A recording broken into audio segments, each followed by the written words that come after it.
Hi everyone, and thanks for joining us. Welcome to our panel discussion for LudoNarraCon 2020, entitled "Let's Do the Time Warp Again: How to Keep the Narrative Interesting in a Game Built on Repetition." So the background is that ever since Groundhog Day, time loop stories have captured the imagination of filmmakers and game developers alike. Time loop games offer the players the unique ability to experiment, see the consequences of their mistakes, fix them, and just have a lot of fun and exploit knowledge that they couldn't possibly have. And while the payoff can be awesome, it's quite a challenging subgenre to pull off. This panel is a group of developers of time loop games, including Groundhog Day, Like Father, Like Son, The Forgotten City, Elsinore, and 12 Minutes. And we're going to be discussing how to navigate some of those challenges. So to kick things off, I'm going to introduce myself. So I'm a writer, producer, and director, and I run the game studio Modern Storyteller. Fun fact about me, I'm a reformed lawyer, which is to say I used to be a lawyer and then I got better. I was an advisor to a multi-billion-dollar tech company. When I got into modding in a big way, I made a mod called The Forgotten City. It was the first mod in history to win a National Writers Guild Award, and it racked up millions of downloads. So I took a hint from the universe and became a game developer. So I pulled together an awesome team of devs, and we are currently reimagining The Forgotten City as a standalone game, which is coming to PC and Xbox in winter 2020. In short, it's a murder mystery in an ancient Roman city caught in a time loop, hence my interest in time loop games. So let's go to Raúl next. Raúl. Hello, thanks, Nick. It's a pleasure to be here today. And I'm Raúl Rubio of Tequila Works. I have been making games professionally for the last 20 years. The latest 10, now 11, as a founder, CEO, and creative director of Tequila Works. We are based in Madrid, in Spain. I have directed games like Deadlight, Rhyme, The Invisible Hours, or more recently, Groundhog Day, like Father, Like Son. Also, creative director of games like Guild, for example. And yes, today we are going to talk about this super interesting and simple concept compared to time travel that are time loops and narrative. That's basically. Awesome. Welcome, Raúl. And Louise. Hi, everyone. Thanks for having me. My name is Luis. I'm from Portugal. I live in California. I'm working on a game called 12 Minutes, which is an interactive thriller about a man trapped in a time loop of 12 minutes. I used to work for big companies. I worked for Ubisoft. I worked for Rockstar. I was an artist originally. I was eventually art director. I got fed up with the way AAA titles kind of destroy amazing concepts. So I went indie. I worked with Jonathan Blow on The Witness, doing the art. And then I started to work on this time loop idea on the side. And once we wrapped up The Witness, I went full time on 12 Minutes. Awesome. Thanks, Louise. And Katie. Hi, I'm Katie Chironis. I am the writer and the team lead on Elsinore, which is basically Hamlet meets Groundhog Day. We released last July on Steam. I work on Elsinore by night with a group of a bunch of my friends. We met in college and we've been making games together for a long time. Elsinore is kind of like a nights and weekends labor of love for us. And by day, a bunch of us work in and around the commercial and AAA games industry. So I work at Riot Games by day. Awesome. It's a pleasure to have you all here. Thank you very much for joining us, and I'm really looking forward to this chat. It should be an interesting discussion. So we're going to sort of break the chat down into three sub-issues. So the first one is why tackle time loop games. The second one is what is it that makes time loop games unique and interesting. And the third one is what are some of the challenges of making a game set in a time loop. So in terms of the first issue around why we tackle time loop games, I think it's arguable that time loop stories were popularized by Groundhog Day, but there have been a handful of excellent films since then, like Source Code and Edge of Tomorrow, and TV shows like Russian Doll, and of course video games, probably beginning with Majora's Mask. But I think it's fair to say there's still a lot of uncharted territory when it comes to time loop stories. I'd just like to invite each of you to reflect for a moment on what it was that drew you to the time loop subgenre, starting with you, Raúl. Okay, I would say that, well, you describe it very well. Games like Majora's Mask or more obscure Japanese games like Gregory Horror Show or, well, Moon Remix RPG Adventure. Those basically are games that are always playing with this concept that the world itself is the puzzle and that the characters are basically the pieces in the puzzle. So the challenge here, I mean, the beauty is that in essence, every game is Groundhog Day. I mean, you as Age of Tomorrow, right? You try, you die, you repeat. You remember in the 90s when you were playing Call of Duty on PC and basically you look around the corner, you die, okay, reload and try something else.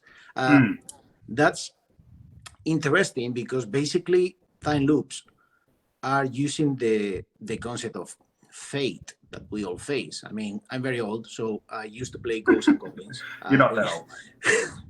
Thank you. But basically, you were playing Ghosts and Goblins, and it was a huge challenge because you were against all odds. In a time loop, basically, you are using these ingredients to try to change your fate. And the way you do it, for example, for us, we make narrative-driven games. I mean, everything we do is building these universes to create the stories because the characters are the most important thing. I mean, they are the center of the universe. But in adventure games, traditionally, the world is waiting for you, right? Unless I don't open that door, there won't be a monster there, right? So what if time loops? Basically, they tell you, what if it's the opposite? I mean, move fast because otherwise the world is not going to wait for you, right? And that's fascinating because basically opens up a lot of genres that are traditionally more, I don't know, static, like murder mysteries, right? I mean, a murder mystery can be just a series of clues that you are unlocking, etc., or could be literally, well, I need to see this scene, but I need a different perspective, but it's impossible because I cannot be physically in two places at the same time, right? Or in an adventure game, basically it's based on my items. What if I lose the items because at the end of the day, I'm restarting and basically the only thing I keep is my memory, right? So those mental puzzles are, if we are talking about the Sexy Brutal, the game we co-developed with Cavalier Game Studios, is everything took place in a mansion. And that mansion was a dollhouse, but in a sense, it was a pocket watch. The wall itself was a gigantic clockwork mechanism where all the elements were interconnected. And the main inspiration for that, yes, were games like Majora's Mask, but at the same time, immersive theater. That's fascinating. I mean, Invisible Hours or next game, Invisible Hours is time loop, but that's a spoiler. So please forget what I said.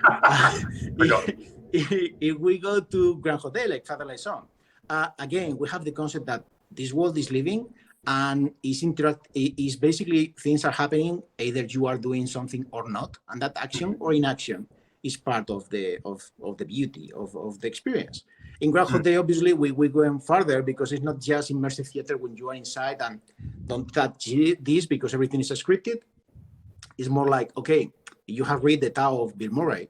It's like, what defines an actor inside this story? But that doesn't mean I need to follow the script because I'm fucking Bill Murray. I can do whatever I want, right? Yeah. So it's like, okay, how you make a game where basically you are doing the opposite of all the good design rules, which is everything should be scripted, everything should be about the player should go in this direction. Please don't step outside of the yellow brick road.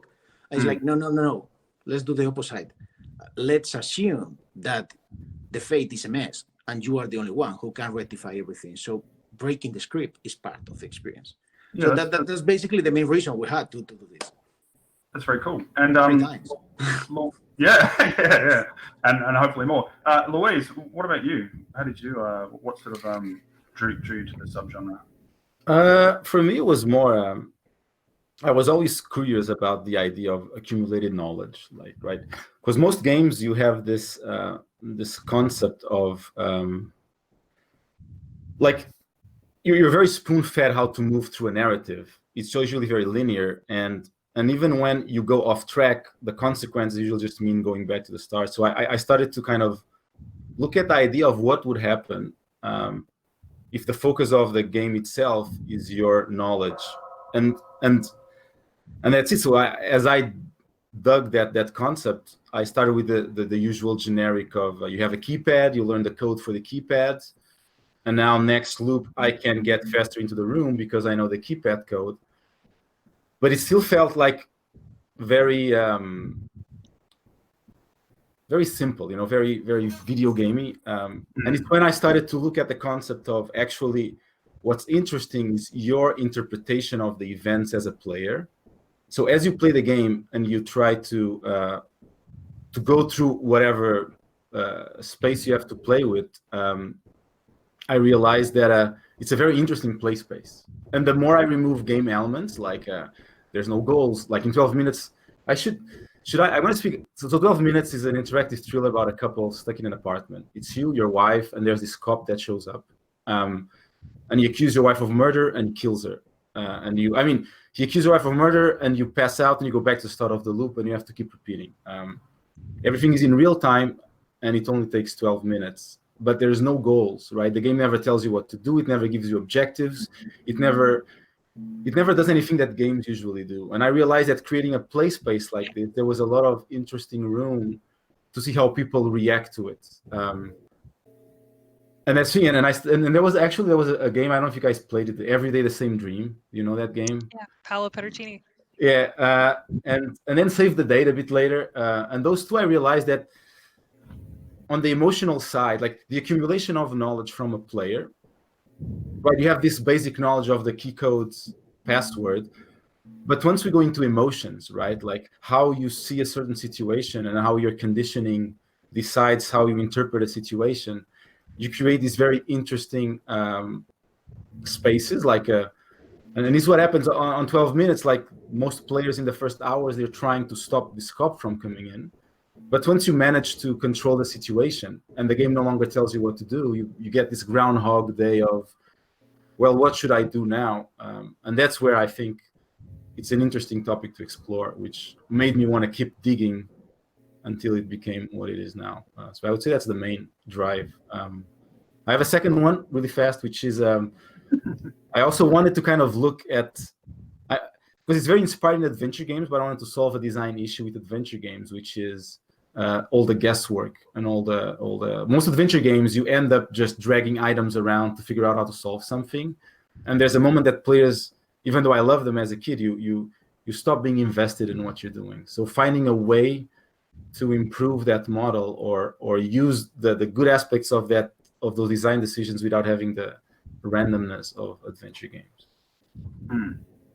Cool, that makes sense. And Katie? It's funny, Luis, that you bring up Paolo's work because a bunch of us went to school together at Carnegie Mellon, where he's a professor. So we took his class. I actually took his class twice, and that's how we all met each other. So Elsinore was kind of born out of this desire to subvert the power fantasy. Basically, games are all about winning and achieving and succeeding. Can we create a game that makes you feel like you are in a tragedy? There is kind of this. Obviously, Hamlet is one of the best well-known works of Western literature, maybe next to the Bible. So we had that to kind of go off of. And I think when a lot of people are reading Hamlet in school, which is like super common in the US, or reading similar tragedies, or even watching, tragic movies like Titanic's a really good example, they have this obsession with, well, if they had just acted differently, then this tragedy could have been avoided, or it could have been subverted in some way. If I were on the Titanic, I would have simply done X, Y, and Z, and then I wouldn't have been in that position. And something we wanted to play with was that notion of, hey, if we give you all of the tools to try and avert this tragedy or avert this terrible fate, will you be successful? And I think the interesting thing that we play with Elsinore is the idea that a tragic world is baked into the flaws of the people who live in that world, and because of who those people are and the human beings that they are, you actually, no matter what amount of agency you take, can really truly avoid the disaster. Like the train is coming, you are on the tracks, you can't get off fully. What do you do with the time that you have left? And we were also inspired by I would say less like Groundhog Day and that kind of thing. I actually hadn't seen Groundhog Day until last year, which I know is terrible. We were inspired more by the wave of like anime that was coming out at the time. So Steins Gate, Madoka Magica, as well as visual novels that play with that time loop mechanic like Umineko and Higurashi, which are super popular. And we were big fans of those, and we were like, oh, cool. What if we like mashed up, Umineko with Hamlet, and we kind of see what we get? And basically as Elsinore to a T. Cool. For me, getting into the time loop subgenre was a bit of a happy accident in a sense. I think, I love Groundhog Day and Edge of Tomorrow, but I think I was probably unconsciously influenced by this wonderful episode of Star Trek: The Next Generation called The Inner Light. Are you guys into Star Trek at all? Yes. Yeah, so I don't know if you remember this Star one. Wars. Yeah, fair enough. Essentially, so in this episode, and look, I wouldn't say I certainly didn't copy it, but there are some similarities. I think in this episode, the Enterprise discovers a planet, and there's a beacon which takes over the captain's mind, and he finds himself on an alien civilization planet, and he's trapped there, and he sort of lives out his entire life in the body of another person. And spoiler alert, he does everything he can to try to stop that civilization from dying, but eventually realizes that it's impossible because, this is not a choose your own adventure. This is this is something that's already happened. And then when he eventually dies in that body, he wakes up in his own body, but he carries the memories of the entire lifetime that he lived on that planet, which is very emotional. And of course, he's the final scene is him pulling out a flute and playing this flute because he's retained these skills and knowledge that he built up in his other lifetime. It's a very touching story for me, and that is it echoes the Forgotten City in the sense that Forgotten City is about discovering the ruins of an ancient city or civilization, traveling 2,000 years into the past, trying to figure out what destroyed it, but also trying to stop it from being destroyed. And I think the key difference is that because it's a game, it has that element of interactivity, and so the player has agency over what happens. And so you can end up, there are multiple endings. You can either end up destroying it or having a liberating everybody or completely transforming the place depending on the decisions you make. And that element of agency is the key. But it also meant that that because players may end up making decisions that they don't like, that it was important that we give them the opportunity to sort of go back and undo some of those decisions, having realized what the consequences were. And so the time loop mechanic just evolved naturally from that. So I didn't actually set out to make a time loop story, but it just kind of evolved almost by necessity. But once I figured out how well it worked, I was able to sort of start building on that time loop and using it as a key mechanic and building puzzles around it. So it ends up being quite a lot of fun, and one of the coolest mechanics around. So thank you for sharing those reflections. I guess the next issue is what is it that makes time loops fun and compelling generally, and what distinguishes them from other games. And as Raúl was hinting at earlier, in some ways, I think time loop stories are a more natural fit for video games than they are for films, in the sense that almost all games have that live, die, repeat cycle built into them. And the difference between a time loop game and an ordinary game is that the time loop is part of the narrative rather than something that sits outside the narrative. For example, in Super Mario Brothers, Mario is having the same experience over and over again, jumping on mushrooms and smashing bricks, etc. But he doesn't know that he's in a time loop. Whereas in Majora's Mask, Link is aware of it, and as a result of that, he's able to exploit it and use it to his advantage. So making that change, making the time loop part of the narrative, might seem like a small change, but I think it really opens up a lot of storytelling possibilities and mechanics. So I'm interested to hear from you about what are some of the unique things that you were able to do with your time loop mechanics in your games, and what do you think it is that makes them fun? why don't we start with Katie this time in reverse order, just to mix things up a bit. Sure. When we think about time loop construction within Elsinore, generally speaking, we approached it in a couple of ways. One is breadth and one is depth. So breadth is obviously the length of the loop. We start with a loop that's fairly short. You basically play up until the point where Ophelia dies in the original plot of Hamlet. And then you unlock, that's basically your first challenge is, hey, in the original story, it's ostensibly a suicide. Ophelia kills herself. But in Elsinore, there's somebody after you and they're trying to make your death look like a suicide and cover it up. And you have to get to the bottom of why. And that extends the time loop in terms of breadth. But then there's also that element of depth. There's not just what's happening on the surface, but there are all of the other events that you're not able to see or access at the start because you lack the knowledge to actually be in the right place at the right time. There are locked doors that you don't have the key to enter. There's that one piece of information that you need to tell the guard in order to unlock Castletown, so you can actually go there and unlock all the content that's there. And like part of the joy of that loop is that players gather that information, and every piece of information is a key that you take back to the start with you, so you can open new doors that weren't there before. So you have kind of this like ultimately what looks like a blooming onion type structure where you start kind of skinny, this little skinny loop, and then over time you build on these layers and layers and layers, and all of a sudden, like as an advanced player, when you start at the very first sort of node, which is Ophelia waking up on the first day, there are all these possibilities spidering outwards of places you could go and things you could do, and that ends up feeling very rich, whereas in that first iteration it's fairly skinny. So that's kind of how we approached it mechanically.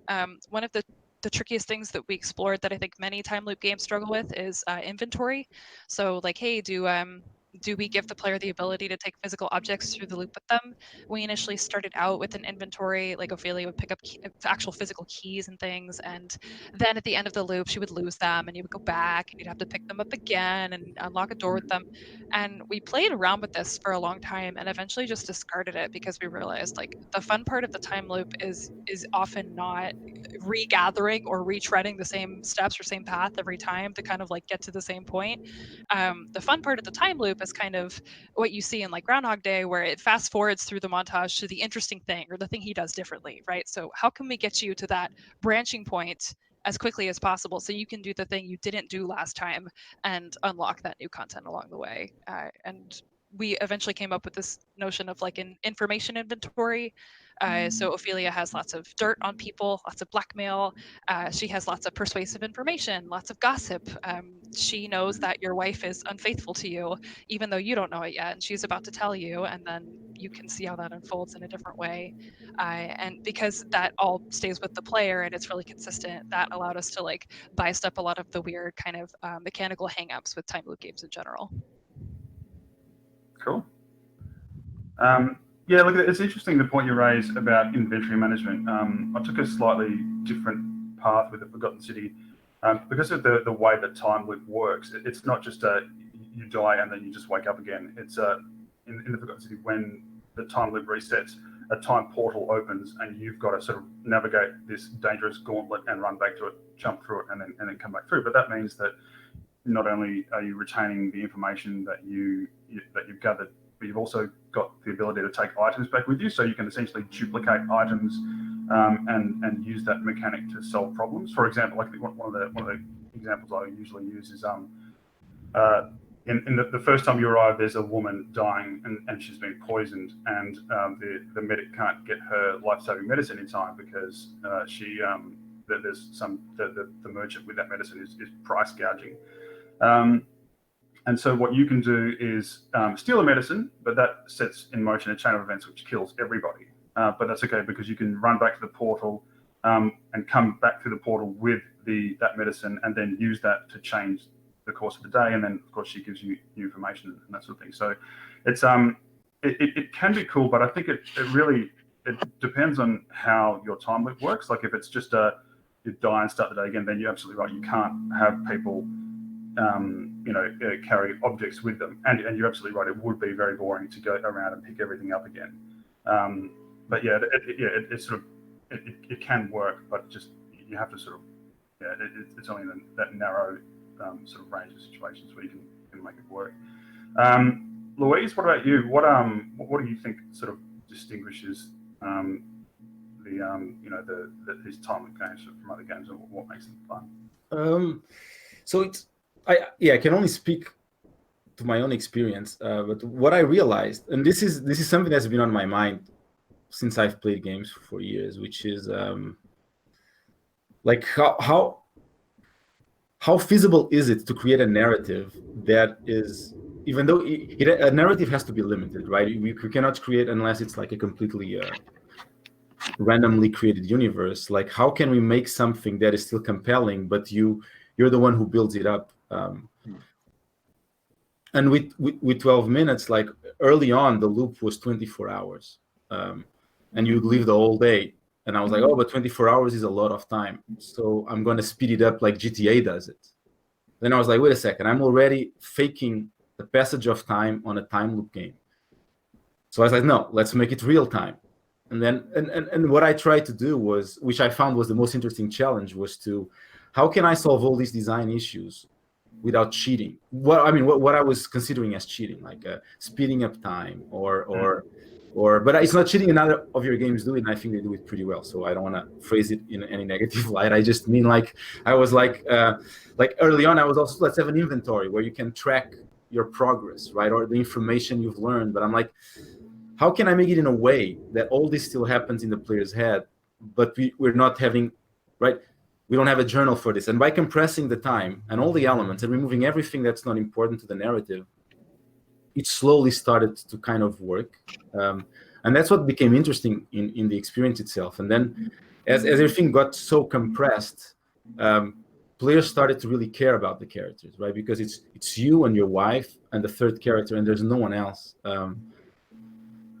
And this is what became interesting, and the way, like, unlike Elsinore, which I guess you had a skeleton kind of what the narrative would be, I had no idea. I just knew I wanted to make something compelling. So as I was putting pieces in and out, I was letting those pieces kind of decide where the design would go. And I think, the biggest challenge was probably not make the repetition boring. Make it. Louise, we're going to talk about the challenges next, but for now, I just wanted to sort of focus on some of the fun and so just don't want to get too far ahead of ourselves. Okay, fun. I don't know very well how to connect those two. I think I think what's compelling about it is that you can have a non-linear narrative told in a way that you feel that you're the one building it up, and it becomes your own narrative and interpretation of the story. And there's not cutoff points like most stories where you turn left, you die, go back, you have to turn right. And I think building a narrative that way is what makes it really interesting on the time loop experience. Like, the best example I could give is like Red Dead Redemption 2. Like, imagine that game would start without a main narrative, and all the side plots were actually the main plots. But none of them is a main plot, but it's still a bunch of connected, limited content, but you're never aware of it. And I think time loops are the perfect way of achieving this because of the inherent nature of the repetition. Yeah, that is actually a cool idea. I'd love to see that. Maybe you can mod it. It will happen eventually.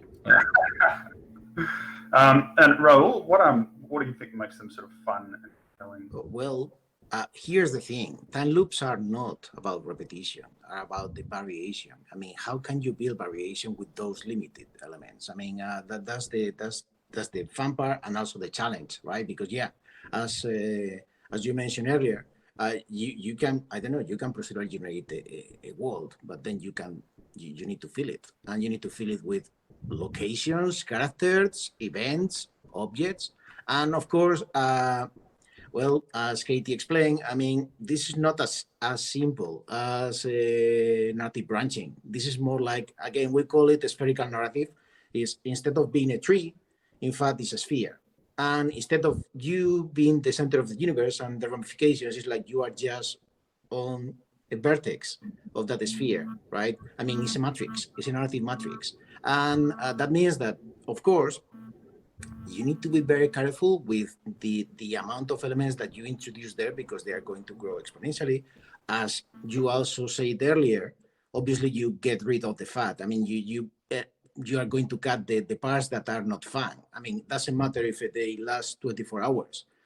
In the Sexy Brutal, one loop is 9 minutes. In the Invisible Hours is 1 hour in real time, even if obviously the story is much bigger. And your perspective is you're going to define your truth, and that's it. And in Groundhog Day, obviously we use the same cinematographic language that the movie had. Like, you fail, we are not going to make you last until the end of the day so you can wake up at 6 a.m. and then repeat the same steps until that faithful. I mean, no, you just cut really fast, restart the scene, slap Bill Murray in the face. That's basically how you do it. And that's amazing, because basically the most important thing for us in these kind of experiences are the characters. I mean, otherwise, that variation is not going to work, because first, the story can be as amazing as you want. If you are playing and you don't care about what they are saying because you are just playing, it's not going to work. Like in Sexy Brutal, for example, James Griffith created the darkest, most British kind of narrative for the game. And basically, even when the staff are killing all the guests, this is not a spoiler. I mean, that's the first minute. They have such impeccable manners that you are just waiting to see the next murder, to see how it goes, right? And as Katie explained, you're going to start, I mean, in Sexy Brutal, the game starts in one room.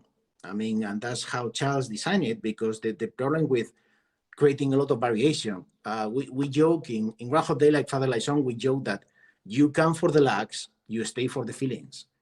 Because everything can be a comedy or a drama, depending on the perspective, right? And in a time loop, the same location, the same actors, the same objects, and the same events can be interpreted completely different depending on what's your knowledge of the situation. You explained earlier this example, I don't know, this guy maybe just killed this other guy, but then you discover that it was out of revenge because, of course, I don't know, this guy was did something really wrong to his wife, but you don't know, and you figure out later that it was out of gaslighting the wife, so you are going to get the insurance, right? And then, I mean, basically the same story can evolve dramatically. And for example, in Sexy Brutal, everything is very contained. It's about, I'm not going to spoil the ending, but it's about yourself and the concept of guilt. And in Groundhog Day, we literally went with the topics of the movie. We chat with Danny Rubin, the original writer of Groundhog Day, where literally it can be so fun to poke your eye out with a fork. Don't do this at home, kids. It's a game. Believe it or not, I mean, working with Saturday Night Live writers, we had the suicide mechanic. We cut it because, of course, we thought it was too much. And then they insisted, of course, that's why the game is so cartoony, because it was perfect to restart a scene. I mean, it was like, okay, I'm not saying that you should do that in your game. Obviously, that only works because Groundhog Day already had the language around that. But when you start, for example, knowing more about the other characters and more about the universe, in Groundhog Day, literally, you are knowing more about yourself, right? I mean, when you start the game, you are Meatball, Bill Murray, in the sense that you are a charming asshole, but you end up being literally the real Bill Murray, who can be, well, we call him the Buddha of Pansatoni, right? So it's like, okay, the more about know about the others, maybe I can relate more about their situation. Maybe I can understand better the events. It's not about making puzzles in the sense that literally their stories are the keys, and the knowledge, as Katie said, is basically the baggage, and the tools that you are going to change that fate. As Luis Antonio said earlier, it's not about memorizing the key lock. I mean, yeah, that we can do that. But what if, for example, one event that took 12 hours in the game could be solved with a shortcut? We in Groundhog Day, we have lots of shortcuts. One day can last as short as the 15 minutes, but it could be more than 35. Because sometimes we have shortcuts where literally you can solve everything with a sentence because you know what that character really real problem is, and you are helping that person, right? And by doing that, you are opening a lot of ramifications. I mean, in Groundhog Day, literally we start with a scenes, and the scenes open up and open up and open up and take you places. But at the same time, you can, and this is something cool that only works with time loops, you can use knowledge from the future, from a very, very failed, terrible future into the past to create a better tomorrow. Yeah, that's very cool. Look, we've got our 10-minute warning, so let's we're going to pick up the pace a little bit. And apologies for the breathing into the mic, by the way. We're gonna be putting ourselves on mute when we're not speaking from this point out. So for me, look, actually, you know what? I'm just going to skip over this next section because we've got a little bit of time to talk about the design challenges. So, look, I think designing a time of games, as I said, presents some unique challenges, and Louise touched on one of the key ones earlier, and so did Raúl. Like, I think film directors had it easy in the sense that, as Raúl said, they can kind of, with Groundhog Day, they can kind of skip over things. So, for example, in Groundhog Day, they can have montages, or they can just cut through all these different beginnings of the day, and you know that he's living the same day over and over again, but you don't have to sit there and witness each one. It's a bit harder for game devs because often if you sort of jump around in time, it can be a bit sort of disjointed and break immersion. So that's creates a unique challenge. So I guess I'm interested in your perspective on, like, how do you make the narrative not repetitive or not unwelcome, or make that repetition not unwelcome? Katie, do you want to tackle that one first? Sure. I mean, I think this is where, so I actually had before this been a writer for the Nancy Drew games, which is like a, teen detective, very popular in the US back in the day. And Nancy's approach to solving mysteries is that she's very blunt and straightforward. She'll just say, look, like, I know what's going on here. I'm calling you on it. Let's go from there. And so I kind of wrote Ophelia as a protagonist in the same way. We will just we have this information inventory, right? So the players get information, they can present it to characters, and that changes what characters know or believe or think, and therefore what they do. And so when you discover something really alarming about a character, usually at the very end of a time loop, then we send you back, and then you take that information. You can march right up to that character at the start of the loop and say, hey, I learned that this is true. Let's cut the bullshit and go right to the part where we do something different. Yeah, and that character will now completely fork off what they were going to do. So for us, it's about not just giving that player information, but also Ophelia herself, unprompted from the player, is a character. And so when somebody is coming to her, like there's a wake up scene where Hamlet bursts into her room partially clothed and says that, he basically saw his father's ghost. And Ophelia will start cutting him off as the game goes on and just say, okay, Hamlet, like, I know, chill, leave. And so we found little hacks like that to kind of get to the players, to get them to the exciting point faster, because Ophelia and the player are feeling the same thing at that point. Yeah, nice shortcut. Louise, what about you? What sort of techniques did you use with your 12-minute loop? It was kind of the same. Like early on, it was giving some agency to the actual character, like making it very clear, like in Shadow of the Colossus, where you don't control the horse, you just tell the horse where you would like him to go, so he won't jump off a cliff unless, like, he will try not to jump off a cliff. So it's the same way. So you tell the character what you'd like him to do, or like Bandersnatch, the Netflix. But he will intervene often. Like, as the wife repeats the same things over and over, he will try to be faster at his answers, or cut her off like Ophelia, or try to, like, he shows all the time that he's aware of what he's experiencing in order to allow things to be shorter or faster or more optimized. Yeah, that's cool. Look, one of the interesting mechanics that I stumbled across is delegation of problem solving. So in the Forgotten City, at the beginning of each day, you're approached by this one guy, and the conversation always plays out differently. As Raúl said, it's all about variation, and so he's always reacting to the things that that you've accumulated, or to the situation that's arisen. You can kind of, and as Katie and Louise said, you can kind of cut past certain parts of the conversation by demonstrating that you've already got this knowledge.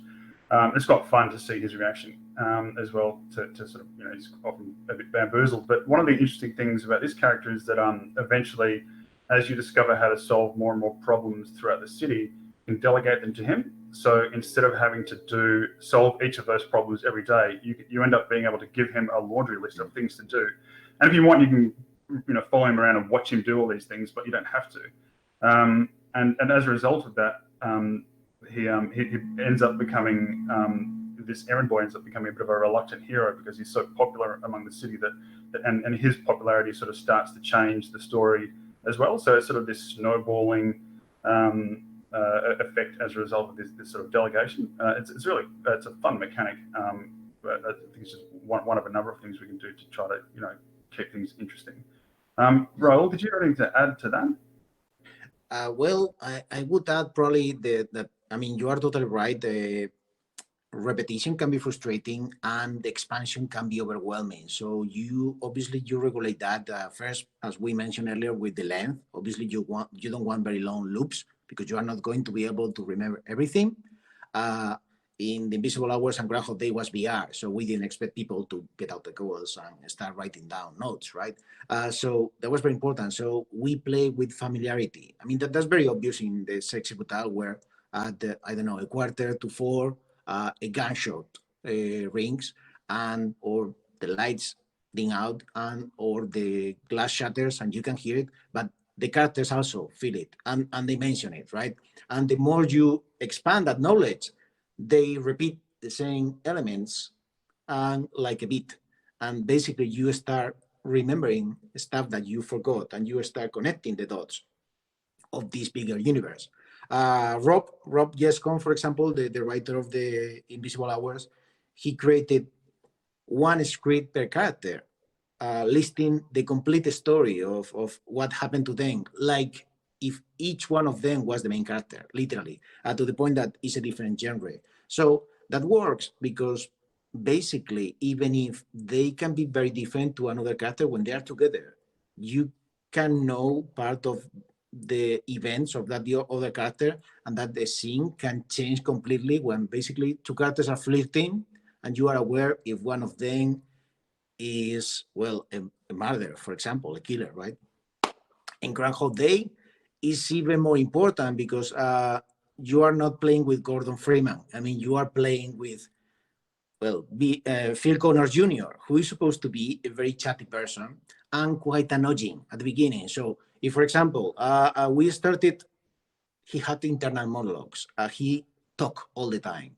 He was freaking annoying. I mean, like, you didn't empathize with the character because he was whining, complaining. Like, we introduced the ability of, for example, if I do nothing, that's part of the game. I mean, if you decide not to talk to people, the other actors are like, is something wrong with you? You want to go to a hospital or whatever. If you try to tell them, I need a time loop, many characters are going to react to that, especially the ones who were living with Phil Connors Sr., your father, because basically Phil told stories, but that's why he's some kind of Buddha, because everyone thought it was metaphors, right?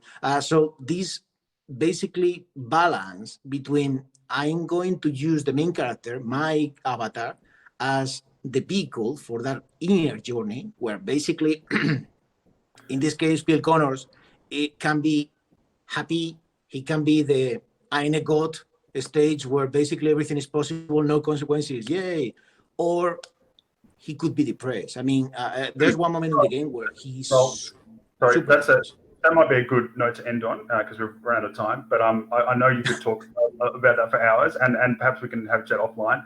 Okay. Look, so we've only got a couple of minutes left. So look, that's all we have time for.